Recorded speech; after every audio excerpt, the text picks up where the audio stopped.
আসসালামু আলাইকুম রহমতুল্লাহি বারাকাতুহ।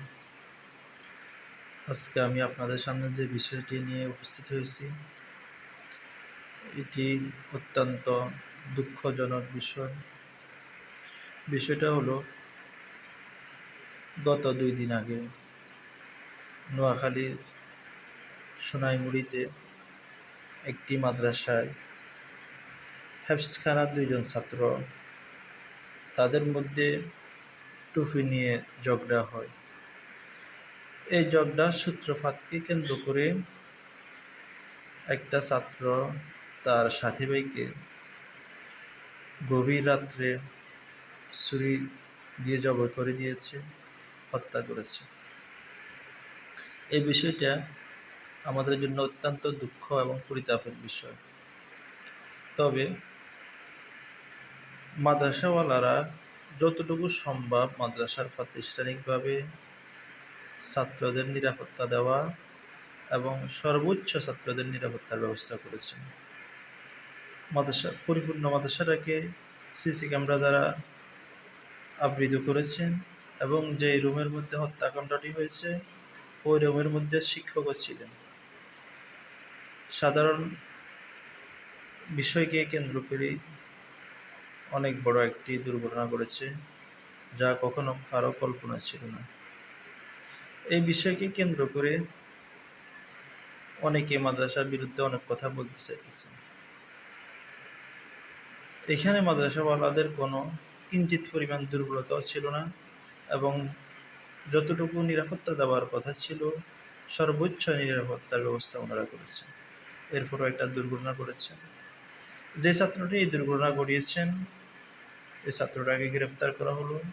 তাদের প্রশাসনের প্রতি আহ্বান থাকবে, কেন করেছেন এবং তার পিছে কেউ আছে কিনা এই বিষয়টাকে খুব ভালো করে তদন্ত করে তার শাস্তির ব্যবস্থা করা। সাথে সাথে বলবো, যারা মাদ্রাসা হিতাকাঙ্ক্ষী আছেন অথবা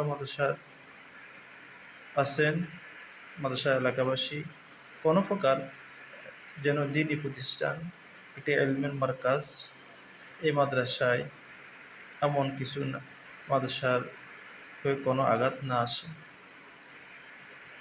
একটা দুর্ঘটনা ঘটেছে, যেটা ইতিপূর্বে কওমি মাদ্রাসাগুলোর সূচনা থেকে আজ পর্যন্ত হয়নি। এই দুর্ঘটনার জন্য আমরা অত্যন্ত মর্মাহত এবং যে ছাত্রটি নিহত হয়েছে তার পরিবারের প্রতি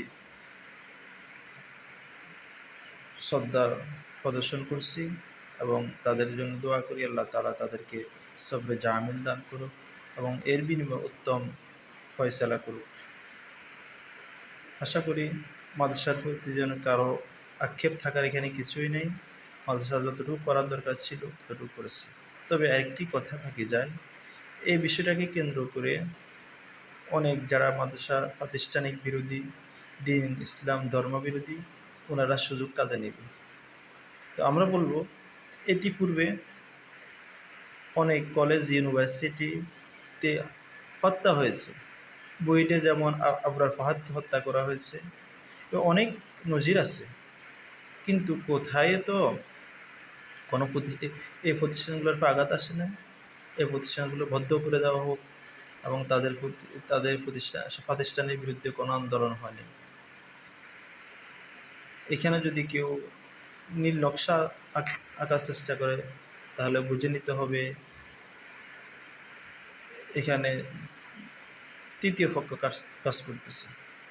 আমরা এই বিশেষ প্রত্যাশা না, এরপরে যেহেতু হয়ে গেছে, কি করার, একটা সাধারণ বিষয়কে কেন্দ্র করে এখানে মাদ্রাসার উস্তাদ কারো হাত ছিল না। একটা দুর্ঘটনা, অ্যাক্সিডেন্ট বলতে হয়।